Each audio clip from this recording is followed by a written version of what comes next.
Hey everyone, welcome back to the Sky Lila Experience. Today we have Xander Pipe, who is a holistic Hey performance there. coach. Hey Xander, how are you? I'm good. How about yourself? Fantastic, thank you. Excited to have him on today. So we have an abundance of topics to talk about. We're going to let the divine flow lead it, but basically we connected over a mutual understanding, if you want to call it a non-mainstream way of living. And he also has incredible handstands, so I admire those. Thank you. Xander, tell us a little bit about yourself and just how you go about life or what you value and how that leads your life. Yeah, sure. Thanks. So from the top, a bit of background. Recently became a father. I have a 1-year-old son. Um, have been a personal trainer, a performance coach for 12 years now. I've actually qualified when I was 17, so I've lived this way of being and evolving on this journey for a long time now, over a decade, and picking up different facets of training and testing all the ropes, learning what works, what doesn't work over the years. So kind of coach from the world of experience instead of from a book. And I think, as you said, a very different way of being and how we connected is that esoteric way of living, much more bound to nature and the natural flow, and living a life to become your best self in a very natural way and rather than overcomplicating things. Um, I had a food business for a few years, which I ran, which is a meal prep company. So Oh, I ran that for about 4.5 years throughout COVID, which kept me nice and busy through that point. yeah. So it was, uh, nutrition and food, and that's my way of ensuring I live the best life and performance is always there, and support my clients to do the same. Thank you. Touching on nutrition, can you give a little, well, specific overview of what you actually eat or if there's a routine you follow? Just what are what are some basic nutritional tips for everyone? So basic, if I was to really simplify, is to try and eat as natural food as possible. No processed. That's not even in my dialogue in terms of what I would eat. Mm. It's all what God, what the universe, whatever is nature has provided. That's what I source for myself. So following a very organic um, diet with lots of protein, high protein from animal sources. Online, you'd see different topics in carnivore diet, animal-based diet, and keto. All of these different talks, but I would sit more in an animal-based diet. Mm. So lots of red meat, lots of organic red meat, lots of fruit, very minimal vegetables, lots of potatoes, lots of raw honey, lots of kefir, raw milk, um, and that's my entirety of it. Why minimal vegetables? That's something I've been debating for a long time as a former basically vegan for a decade. Now I Yeah. eat like steak and eggs and I love it, but I'm always like how much vegetables should I be eating now? I've really swung the other way, but what's your Sure. perspective behind that? Okay, so perspective wise, looking at plants and in their nature, okay, the way to look at it and how I approach my vegetable spectrum is anything that grows outside of the ground is prey for animals. Okay, so the goats, the sheep, whatever, they love to eat the vegetables that sprout from the ground. So the plants obviously want to avoid this for their cycle. So they produce plant defense chemicals. These ward off the animals, ward off the insects, and stop them from being eaten so that their natural life cycle can go on, right? Yeah. And so the vegetables that kind of grow out of the ground, like your kale, that actually happens to be one of the most defended chemical plants there is. So it's a no-go. I literally haven't eaten green vegetables in over a year. Really? And if I have like one head of broccoli, I Yeah. am bloated and I can feel like I've had, you know, an awful meal from Fascinating. one. So what It's so vegetables would you eat then or none really? Or yeah, when would well, you eat them? so lots of carrots. Okay, Underground, that's where I kind of draw the line.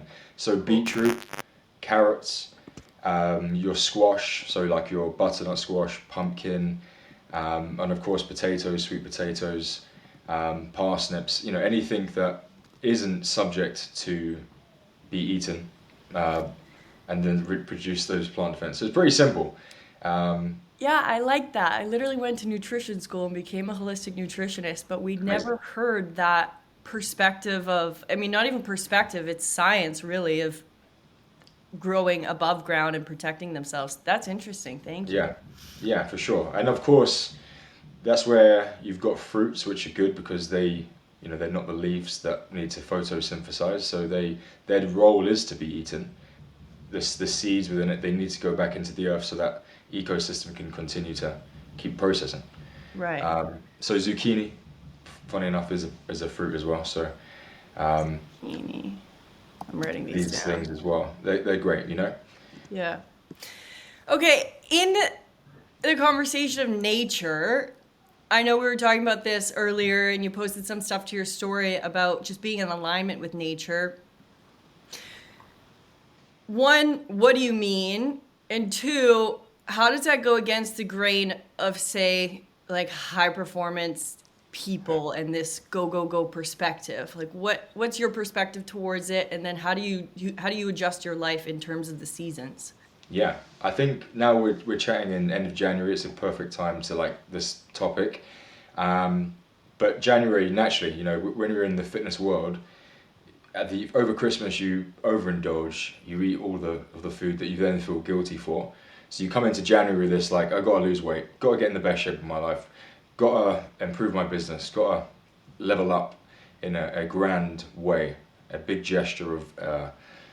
Yet we're in the middle of winter in the northern hemisphere anyway. Yeah. We're in this, if you look outside, it's grey, it's dark, it's cold.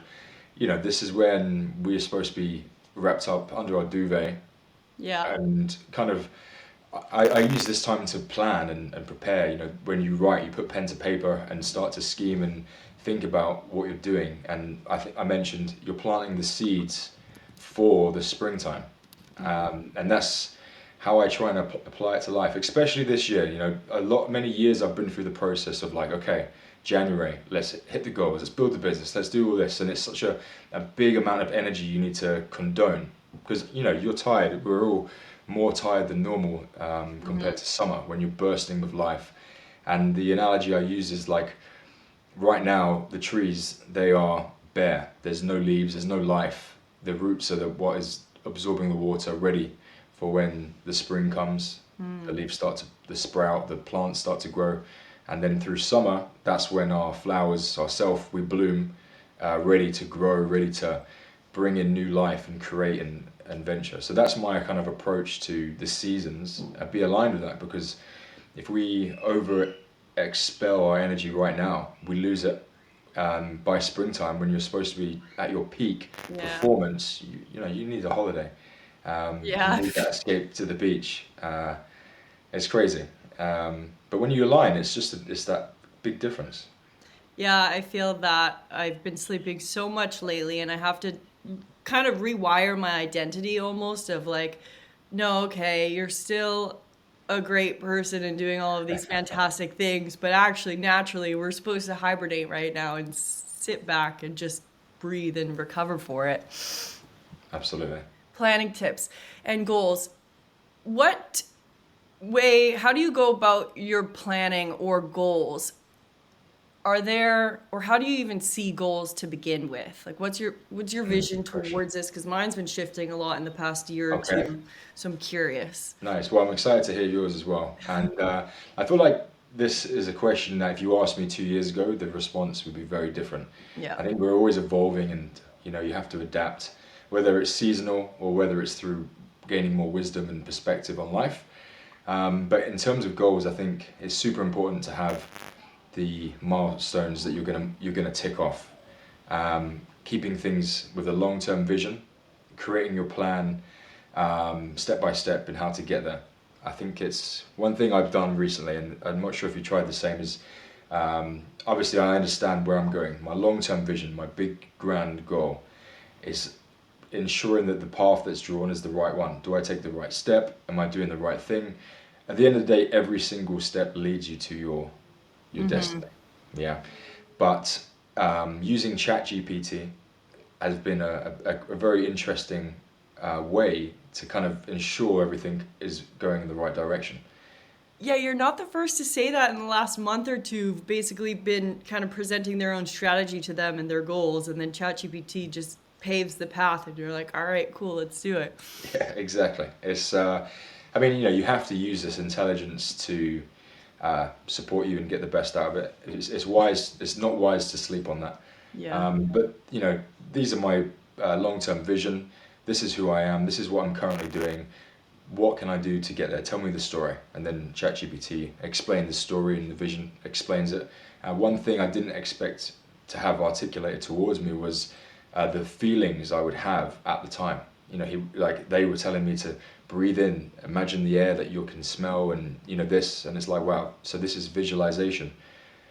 Visualization is probably the key in order to take the step, because manifesting isn't a process of just imagining things to happen. It's imagining all the things you want all the time, so you take the action steps to get there. Yeah.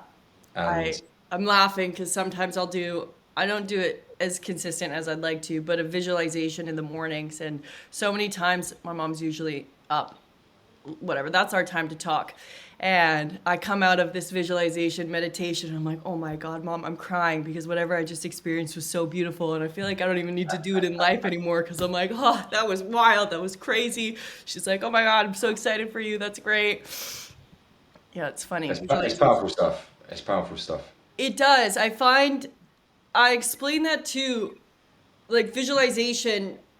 Have you seen the sheet of paper one where basically like that's why I'm interested in quantum physics and time and space and all that jazz, because I'm like, cool, if these are the same laws universally, how do they work on ourselves? So can I bend space and time so that if this is me now, this is future me, can I quantum leap and just like close that gap? And then that's what I do in my visualizations. And then I come out and I'm like, all right, sweet. The universe just needs to catch up. No wonder you're always in a good mood. Yeah, well, I come out and I'm like, cool. Because I know that it's a thought within me, I know that it's already mine. And not even that, but it's like something that exists. Because we were talking about acting the other day. I'm like, do other people have these thoughts? Like, is this an ego goal, or is this something that I need to do? And my dad was like, never thought about being an actor. And I thought, okay, I guess that's a gift, like, to me, an inspiration that I should act on then, because not everybody wants to do that, something Absolutely. like that. Yeah, it's, I think, like you said about distinguishing between ego and actual purpose in that respect. I think where we get lost is we forget that we should always be expressing ourselves in our nature. Whatever is authentic to us, just continually express it, which furthers our manifestation potential. Whenever you start thinking, maybe this goal is not quite right for me, your brain talking, instead of your heart or your soul, wherever's leading you there, that's when you put that doubt, and then you further push away that potential happening. Yeah. Do you journal? Do you write, or do you keep it very visual? Oh, I do everything. I'm obsessed with the planning stages, and not even just planning, but sometimes I need to remember to live in the present a little bit more. But in my mind, it's so much fun, this future life. And it's not like I've shifted away. I used to have the lacking mindset or desire towards something. So I try to shift that so I don't embody that, like, I don't live that now. But yeah, I used to journal every day. I still do a couple times a week. When I do my monthly reflections, I ask myself, what am I spending too much or too little time on? And I'm a huge advocate for journaling, but I find I love it so much. I could just do it for hours. So I now have to do it less so that I can be out in the world a little bit more and take action on these things. But otherwise, my brain sees the puzzle and is like, okay, let's plan this, and we'll plan that, and we'll plan this, and then the whole year is planned, and I'm like, it's basically 2026. The plan is still a plan. Yeah, well, because I'm kind of booked up, and everyone's like, why are you so busy? And I'm like, I'm not really. I don't know. I guess my mom always said, put speed bumps in the road, like book trips, book these things, because otherwise life just keeps on going, and if you don't have a speed bump, then you'll fly by and be It's a good way to look at 70. it. Yeah, it's a fun way. Do you journal? Yeah, like I used to journal every day, always write the thoughts and just freely speak. I think it's important to express because you can't always have these conversations in the day-to-day world. So you have to then talk with yourself. But mine's more um, when I need to release and when I Yeah. need to plan that next stage. It's just like a reinforcement of my chi, let's say, replenishing that energy, refitting that desire, purpose, and passion. But you know, journaling makes you feel good. I always feel like I align it to not too lunar based, Yeah. but it seems like it's always within a cycle. So whenever I need to shed old, it's replenishing with new energy. And like, you know, we've just had the Lunar New Year now. I don't know if you can feel some sort of shift as well in energy and like, you know what, actually I'm a little bit ready to kind of come out of this hibernation pattern and, you know, Yeah. I don't know if it's that. I mean, I've been just the last 24 hours has been a lot of great things. I had an energy healer yesterday and amazing. a decoder. So I was like, I don't know if it's her. I don't know if it's me. I don't know if the energy of the universe, Sure. all of it combined. Yeah. Well, you maybe you did these things, they happen because of this, like, you know, Well, it's that's the thing. divine It's timing. such divine timing. Usually we have like a call every couple weeks or a couple months, and then my neck was hurting, and I'm like, this is interesting. I do believe in injuries, obviously, but I do think that injuries could be more intense or less intense depending on if you're holding energy in a body. And I Yeah. was like, I've been stretching it out for a week. I don't know what else to do. Can you see what energy is being held there? So she did that and it was so on point and then we released it. Amazing. I'm like, sweet. It's amazing how, like, you know, it's not like your mind has created it, but it's amazing how your subconscious can actually support your healing, 100%. releasing energy. Yeah. Are there any other tools or just routines and habits you do to support your lifestyle outside of nutrition, but similar to journaling? Or what does your lifestyle look like that makes it so holistic and upbeat and in a forward movement? Yeah, I would say the amount of time I spend outside. So getting my feet out into the earth, grounding, um, not daily in winter because it's cold, it's wet, muddy feet in the house, no bueno. Yeah. But I live next to the woods, so every afternoon, me and my dog, we do a 5K walk. Take my son, either if he's strapped to my back or I'm pushing a sled push for, you know, for a good 50 minutes up Yeah. around the hills. But connecting to nature, being there as much as possible, that's a key non-negotiable. I have to take my dog for a walk. She needs that. Yeah. So it's a way for me to get the best out of it. I even let my son off, let him crawl with his feet out Fun. through the mud. Um, That's awesome. you know, because grounding is an important thing, and it's amazingly powerful, underused in our Western world. 100%. I noticed there was like I felt off a few months ago and I was trying to figure out what it was because everything's usually pretty great. And what came to me was just the fact that I had not been running in the woods as much. And I was like, oh, I think that's it. I'm not doing my regular grounding that in Canada, because I'd run at least a couple times, like in the forest, up the mountain. Oh, it's Beautiful. trail running, where here it's on concrete, which is fine. It's great. It's just a different lifestyle. But I'm For like, sure. okay, I have to make an extra effort to go put my feet on the grass. Yeah, yeah, and like you have to make the effort to Hmm. actually to do it because you know you can spend loads of money, and this is something we were talking about before. Is you can spend so much money on these grounding mats, infrared saunas as well. You know all these things that are very expensive. Yeah, When all you got to do is go outside in the sun. I know You it's know, so take your simple. shoes off, and just drink some water. That's literally Yeah, it's so simple. it always comes back down to such simple things like people ask about healthy lifestyles and I'm like, well, just go to the gym, eat well, get outside, take care of yourself, empty your mind. What does your training routine look like, and does it vary over time, seasons, or is it not a routine and it's intuitive? I like to go through very intuitive phases, and then I like to have structured plans. Mainly towards the summer, when I'm trying to become as lean as I can. That's when it becomes a bit more structured and more sprint focused, very powerful, very calisthenics based, so I can train outdoors. So all of my workouts would go outdoors for 80%. But at the moment, I just had an injury. I fractured 4 bones in my foot in back in November. Yeah. So on the mend. So it's kind of structured at the moment around this recovery, building the strength back, and just trying to enjoy the increase of calories that Right. winter months make you want to enjoy. So Yeah. heaviest I've been, most muscle I've had, still quite lean. I'm happy with that direction, and then the focus will be to become as strong, as fast, as dynamic, as adaptable and agile as possible. That's been I love to sprint in the woods. I love to climb trees. Love to do the monkey bars, do pull-ups, muscle ups. So it's very wild and very cowboy in terms of the training approach. That's I was gonna say, I'm like, that's just a quick thought, but very aligned with your masculinity. Do you find that plays an impact on how you train? Because that's, I feel like you're following your just natural. We Yeah, are like animals, especially men, are even more outdoorsy, not aggressive, but like yeah. Well, I feel, agile. yes, masculine, right? That's the Yeah. word. And yeah, I think it's important to express that.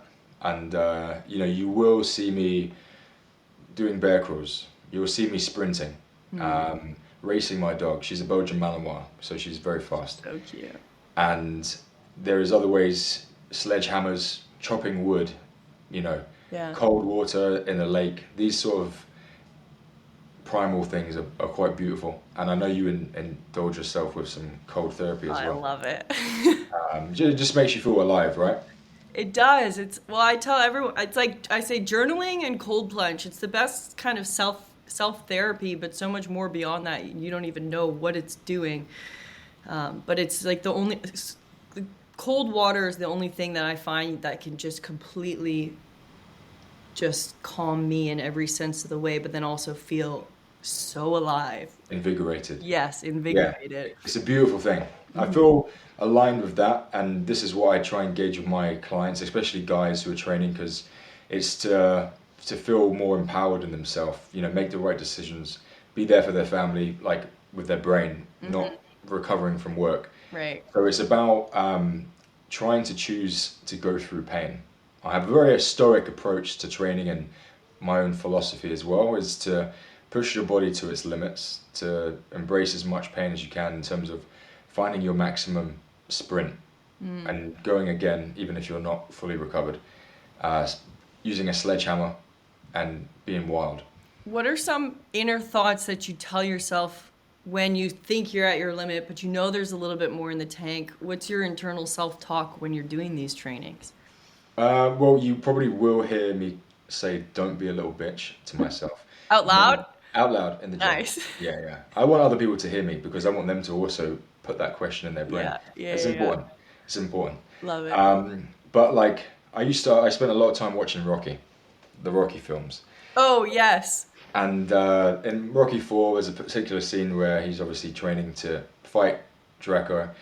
And his coach is saying, no pain. Every rep he does, no pain. And pain is only temporary.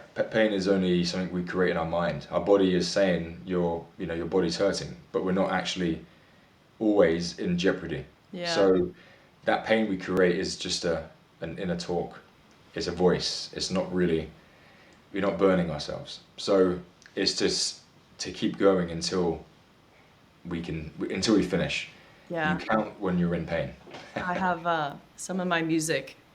Some of the songs have Rocky speaking in it, and you just have like the motivation in the background, and I feel like I'm done training, and then I hear him talk, and I'm like, all right, we got to do another sprint, or we got to go again, Absolutely. something like that. I think it's good, like a little bit of motivational speaking as well. That keeps you fine pointed. And sometimes we all have bad days. Like you had your bad season, you said. Sometimes you need to just hear a motivational speech and get back on the horse. And whenever my clients are having this kind of inner dialogue with themselves, we always do a guided meditation. and we're affirming all of the greatness that they believe they should have, or the greatness that exists within them, Right. and use an energy shift to counter that and then kind of harness its energy. True, actually, a lot of times when I'm training, I don't know if it's good or not, but I'll dissociate from my body and be like, this isn't even my body. It's just a vessel. I'm just going to The channel vessel. like unlimited energy here. And then all of a sudden, I see my legs running and I'm like, oh, that's cool. I don't even know whose those are. But I find like the detachment from it just makes them go so much faster because I don't feel heavy. I'm detached from the waist down, and we'll see just how quickly those legs can go. That's amazing. I mean, yeah, I think it's you summon the power. You know, I don't know if Precisely, have yeah. you practiced any martial arts or anything before. Yeah, a little bit. I had a trainer back in the day. Just maybe it was during COVID. I was just trying to. Actually, I wanted to get into stunts. I Nice. wanted to be able to do my own stunts when the time came because I love just that kind of like Superwoman, Wonder Woman type stuff. And I thought it would be fun to be able to actually do that stuff. Hmm. So I started with kickboxing, and then he was also a stunt trainer. So then, because I could had the mobility and flexibility and speed, he kind of was like, "All right, I'm just gonna start teaching you whatever in Sure. that world of martial arts." So I've done quite a bit. I don't even know what it was. It was more just like a whole bunch, kind of some of the stuff that you end up doing too in the gym. I see, but it's been so long I forget how to do it. Yeah, for sure. Where it comes, it's like once you've done it, you kind of forget that it exists, and then someone will, let's say, throw a punch at you, and then you'll just Jackie Chan them. Well, that was my thought process too. Like everything I do, not in a negative way, but I just think about survival. So if I'm like holding on for dear life, I'll be able to hold on because or pull myself up from the edge of a cliff, or like if I Yeah, fall in the water, I can at least to the best of my ability be able to calm my breath or something like that. So it was fun doing martial arts or kickboxing, and I'd tell my mom, I'd be like, I kind of want somebody to come up and like let me show them my moves, and she's like, don't say try it that. out. Yeah, she said, don't say that because you've got a powerful mind. You don't want to manifest it. Absolutely. Okay. I'll Yeah. remember that next time I see you in the gym. Yeah, Very right. fast. It's fun. It's such a fun way to train. I find that is, I don't like, I'm quite intuitive with my training as well. And I don't ever try to cut calories, or I just eat like whatever I feel like. But when I do martial arts or calisthenics and I'm just totally in the flow, I find my performance is always the best and my body is Yeah, always looking fantastic and things like absolutely. that. Is like just that intuitive because it doesn't even feel like training because you're so focused on trying to get Yeah, the well, move. it's natural movement of your body, right?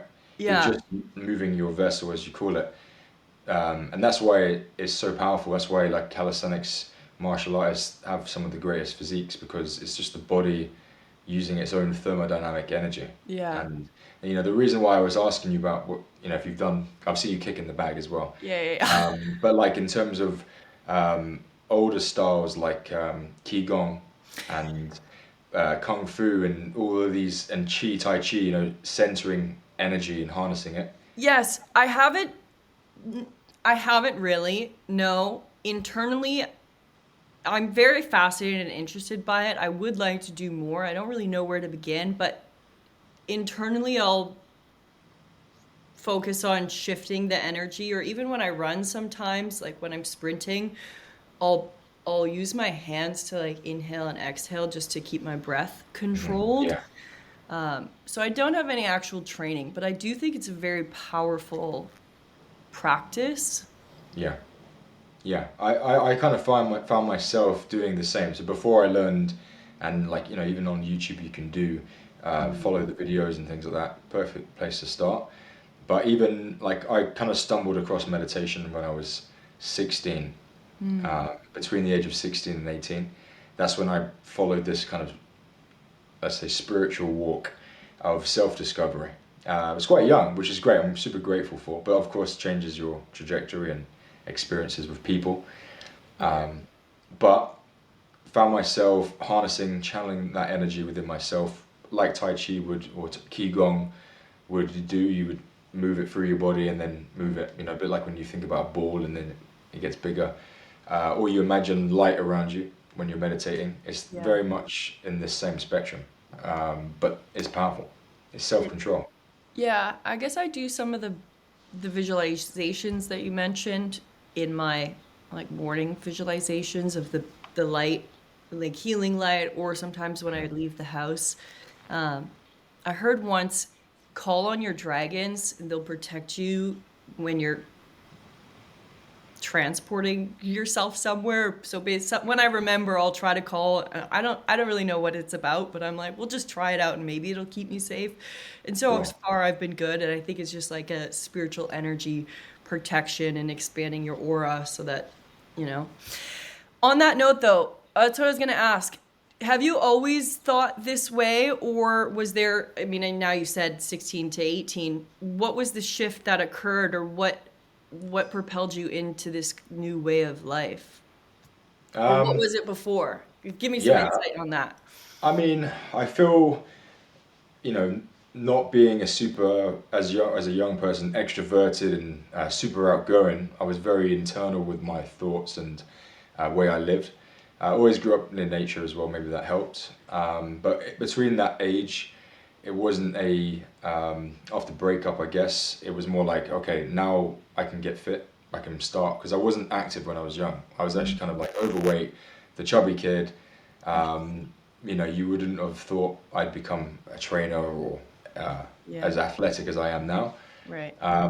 So that kind of made me start to think about myself and direction, and then goals. I had a conversation with someone not long ago who said I had a goal and vision uh, when I was 18, and I didn't even know that I was thinking about these particular goals, like for my food business. I didn't even know that that was an actual thought until I was, you know, 22. But Interesting. instead of, I was actually trying to manifest that and writing about that when I was 18 years old.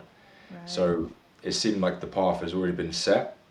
What pushed me further down the path was getting involved with lots of drug use, lots of alcohol use. I got into like the club scene at 17, like Mayfair, clubs, bottles, bring people to the club and get free alcohol. Right. And other things followed that. Lots of parties, lots of 3-day parties, lots of overuse, Right. misuse.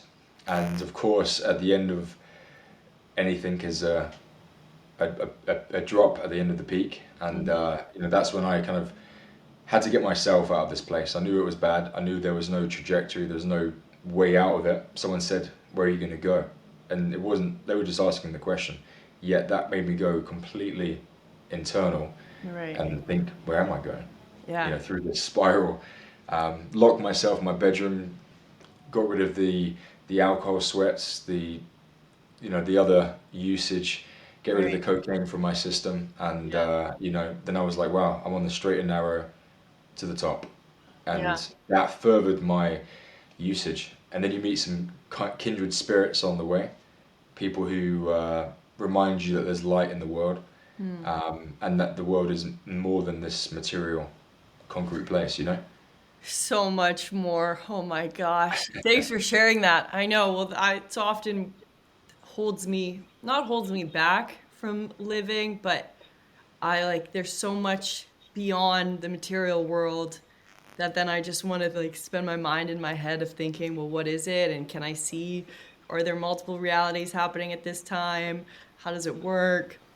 So interesting. So you kind of did that on your own though, really, Yeah, of good for yeah. you of shifting that. I find that's not unusual for really holistic, healthy individuals to have some kind of background that just made them go, okay, is this what I want or is this what I want? Yeah, an ultimatum with yourself, right? Hmm. You either sign the contract with the devil and follow the path. Same for a life of lust or for, alcohol or Yeah, you could call it if you're looking at it like that, or the life of good, justice, serving humanity, yeah, and self-growth. There's a right. big choice there. 100%. Do you have, just because you said serving humanity, I often think about that too. Hmm. Has Yeah, that, you said it's part of your mission. Yeah, it's part of my mission. I mean, it is my mission, and I think it's always what I have to ask myself is in which way, and which way is most aligned. Is it me, Sky, or is it my spirit that what's what's the one I should be focusing on? And then now I've just sort of let go of all of it, and I'm like, I don't need to focus. I'll just follow wherever I'm meant to go. Has that shifted when you do meditations or you find you're more in alignment with yourself or your spirit? Do you notice the outside world change, or is it already kind of in alignment, or just what do you see comes up? No, like the shift is instant. And like you said, and like we all have that inner dialogue with ourselves. And like sometimes I'm like, is this myself or is this like just a voice talking? Yeah, And yeah. it's more like the words of doubt, right? Like Yes. you, your soul, your spirit wants to do all these things, and that's who you are. You know, be fit, health, talk to people, go in nature, all these elements. Mm. And then you start to think, should I do this or should I go this way? And then everything slows down in life. The clouds, they come. But when you're just like doing all the things that make you happy, once you just live authentically to what matters to you, everything just shifts instantly. So like, for example, I'm involved with some acting work, mainly was doing modeling before I became a dad, more so, because Yeah. fatherhood's not easy.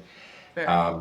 But trying to ward off the dad bod, Yeah. you know. But all of these things, when I've been PTing, I'm like, oh, should I do this? Should I do that? What's the best path? Which one should I put my energy into? And really, you can do them all. Like, there's no choice to make in life. Yes, you can choose one employer or another employer, but all of the things that you're authentic with yourself, because these are all self-employed ways of living.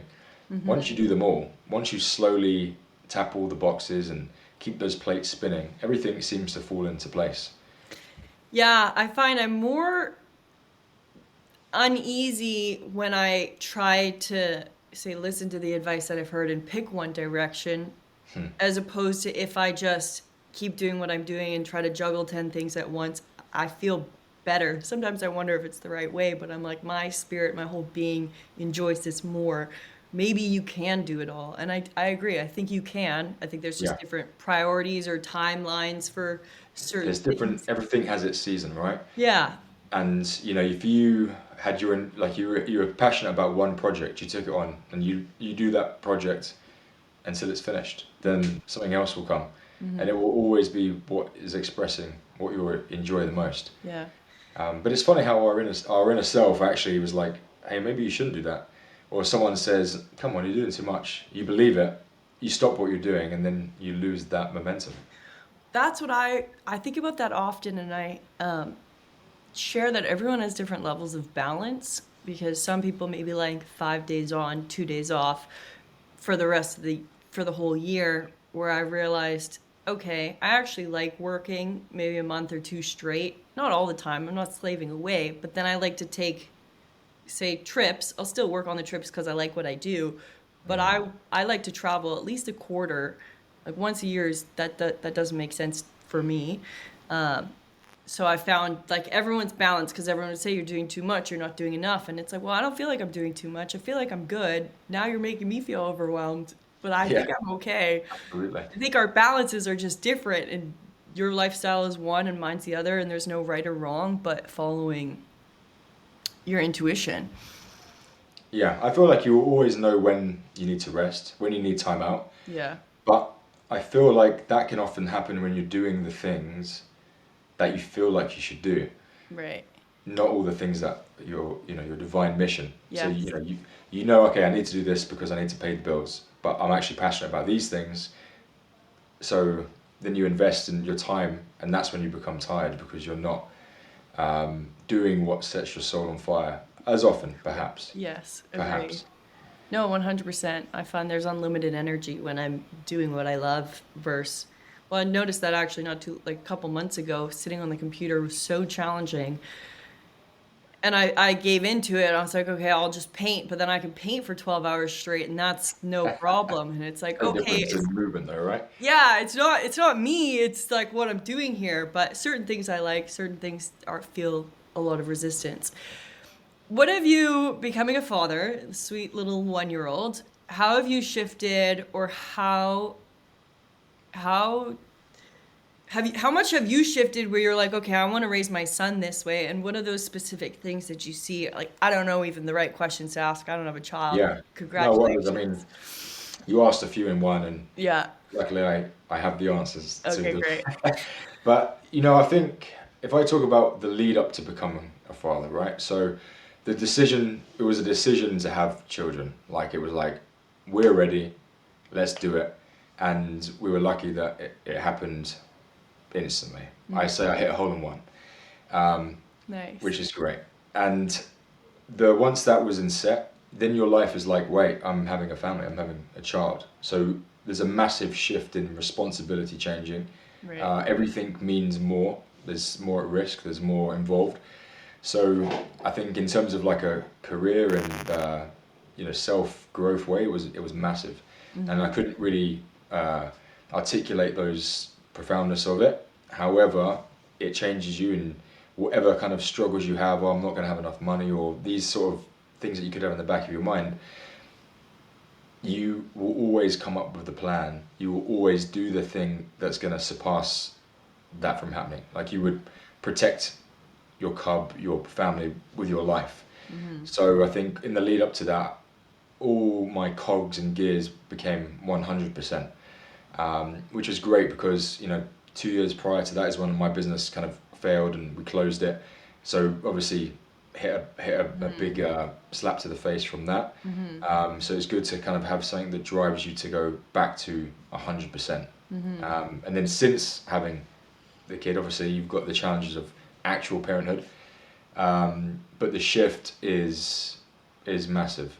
Your wisdom, you level up by 10 places instead of just one annual or seasonal thing. It was kind of a lot changed. Yeah. And it's quite deep, it's quite profound.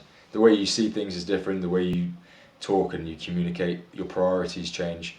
What I would take on now is so different to what I could take.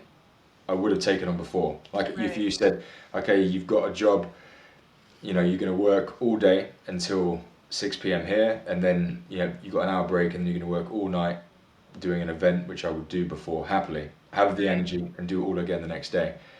Oh, of course, you have someone else to feed, you've got someone else to be there for, and you have to support your partner. I can't leave somebody with the child 24/7. Right. So the decisions you make are much more profound. But in a sense of like, I know we're a similar age, and you always like debate, is children the right thing for me? Is having a family the right thing?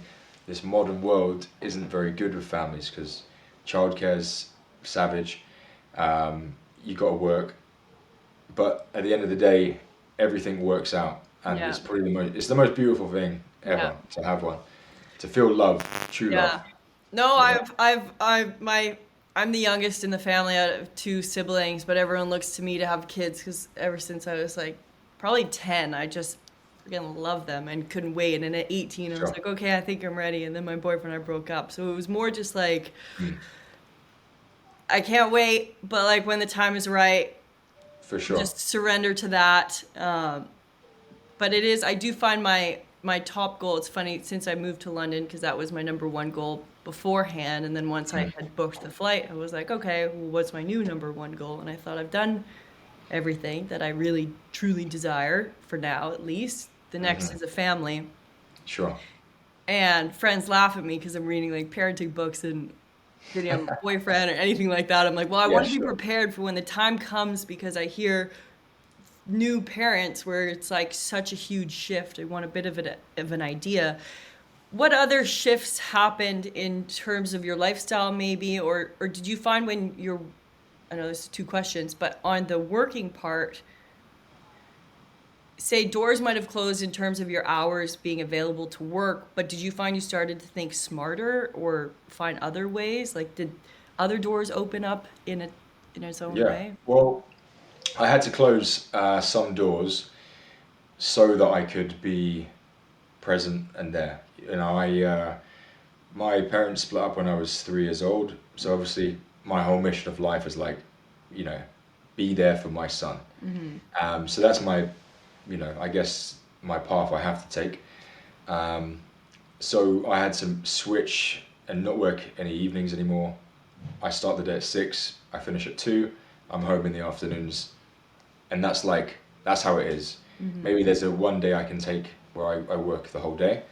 But I switched it. It was easy because it was like, okay, this is happening and that's how it is. Yeah. Of course, I would love to wake up and journal and start my morning slow, have a morning workout, be a man of leisure for the morning, which is how I spent my whole last decade of life. Yeah. Because that's when we're most potent, when we're most powerful when we have our morning, when you can start on your terms, you can write, you can work on your goals, build your vision. That's how I've created my other projects down the line. Now I wake up and I am doing the same for my clients at the moment, early morning sessions to get them ready for their conquering of their day. Right. So it's a shift I've made. And make sure that when I do have those mornings to myself, I action it, and my weekends aren't weekends in bed there. I'm here writing Yeah. and making it work so like that. So it's, you make shifts, but you have to do it. There's the essentials. And there's a time for everything, just like seasons. This will be a phase of my life, and everything that's being created under the surface will be worthwhile. Something you did ask before was about like protecting the child from different things. And I think it's important to note about the modern world. When you grew up in the 80s, the 90s, before kind of this technology place, that's a big thing you're always mindful of. And I know a lot of people are like, I don't want kids because this world is messed up. Right. And fair enough. But, our legacy is what will change the world to come. And so you have to protect and try and make life as hard for that child as possible, as how I see it. Like, not giving him the slipper around the head like I would have got when I was young, but making things you have to work for. Yeah. So, he'll be doing work in the garden. He'll be learning to build things without technology, without phones, without iPads. It makes a huge difference, tough love, in whatever way you do it, but it's the best gift to your kids to teach them. When I first went to university, I was like, Mom, nobody knows how to do their laundry. And she's like, good thing I made you do yours from, 10 years old. I'm like, yeah, thanks. Or food or anything like that. I used to, when I was really young, be like, oh, my parents don't do any of this. Like, it's very much you get home and you're the one to make dinner for the family and things like that. And then as I grew up, I was like, actually, I always keep the place really clean. I'm so glad we had a drill sergeant every night, like vacuum, mop, sweep, whatever, 3 times a night. But now everything is like, I'm so grateful for that. So that tough love really is a huge benefit.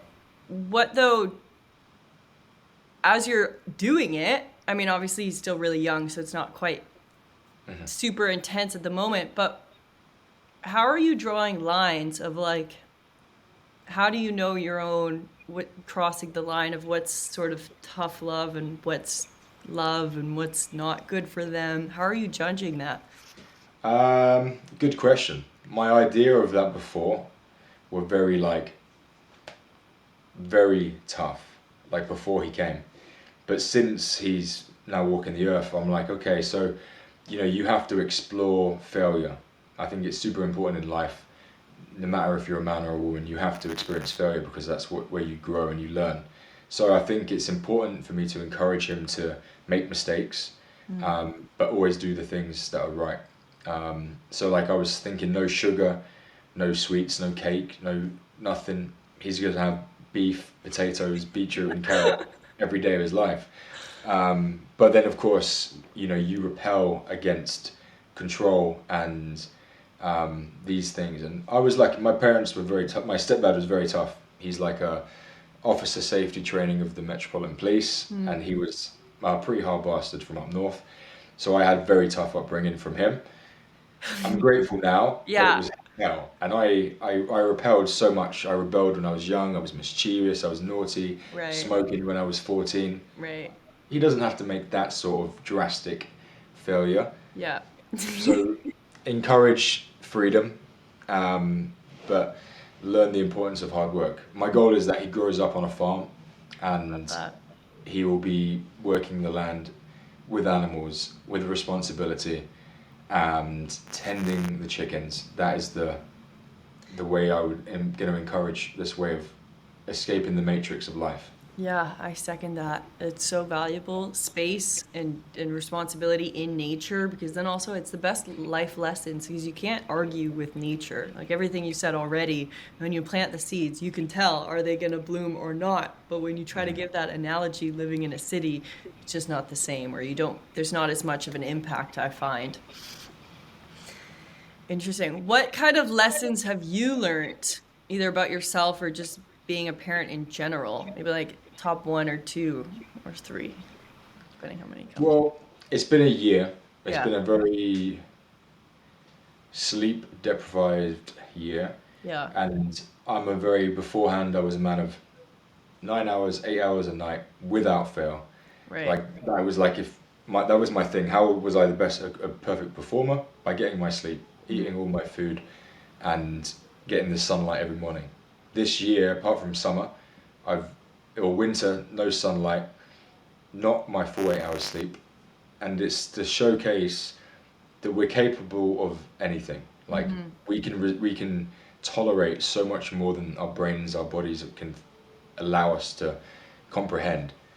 We're, if we toughen our mind, we build resistance, build resilience, challenge ourselves consistently through life, whether we're sitting in the sauna for 30 minutes, whether you're going in an ice bath for 5, you know, these things make you feel like I'm tougher than I am. So challenges that you face, you can face them head on. And I think that's the most important thing is my understanding of my own resilience is just increasing every day. But also the potential in other people's, all my Right. clients, when they doubt themselves, I'm like, wow, we haven't even hit the surface of what I know you can do. Right. Like, let's find these barriers and always push what's possible. Is there thank you. Is there uh, a common pattern or just like a really noticeable, not problem, but just across your clients, like similar doubts, or is there one kind of that stands out or something that stands out that you see in everyone that you have to help them overcome? I think the biggest, most common, and this is what I touched on before, is that when the pain starts. And I say to everybody at the beginning in the first sessions or two, if they're new to training, my favorite is when I've had someone who's been training for 15 years and they know what pain feels like, and then I can push them to their limits. So if they vomit, we've done a good job. Nice. But obviously at the beginning when you vomit, they're like, do I even want to do this again? Right. So that pain threshold, and I think that's what limits people the most is when things get tough or when it starts to hurt, when the burn starts in the legs, you want to stop. Right. It's that switch of turning it, okay, this is hurting, but I'm actually getting something from it. Right. My skin's getting thicker, my body's getting stronger. It's that flipping the switch of turning pain into power, into progress. And that's what I try and do.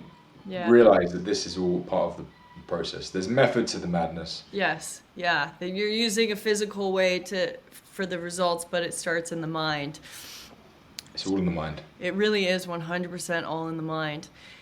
Is there a mantra you live by besides the pain one, but just in general for life, or a certain favorite quote that you have? Good question. Thank I you. love to read a lot of Marcus Aurelius' words. Oh, nice. And the Stoic principles. I call my business modern Stoic training. Building the resilience and modern Stoic way of living in this modern world. If I was to give a sort of focal point, like I said before, is that pain is only temporary, and the regret that you don't have outweighs much more than what it could have felt like. You know, the pain of regret far outweighs the pain of what could have been. 100%. I hear that all the time in my head since I've read those similar quotes as well, or books. And then I'm always like, okay, you at least have to fail or try or do something. And then if it doesn't work, but the thing is, it always does kind of work because you learn something, like you said, you're always taking a step forward and there's no wrong, really, step ahead. It's just leading you in a different way. Yeah, you'll just arrive with another perspective. Yeah. Oh, this failed, but now I can see this thing over here. Now I walk over there. Yeah, 100%. No, I love that. Where can everyone find you? Or if they want to do some training, or how can they find you? Where can they find you? Yeah, so home base is in Wimbledon, third space Wimbledon. That's where the training philosophies can be shared. Otherwise, Instagram, that's where my brain can be shared across to you and my ways of living, which is just Xander Pipe on Instagram. Nice.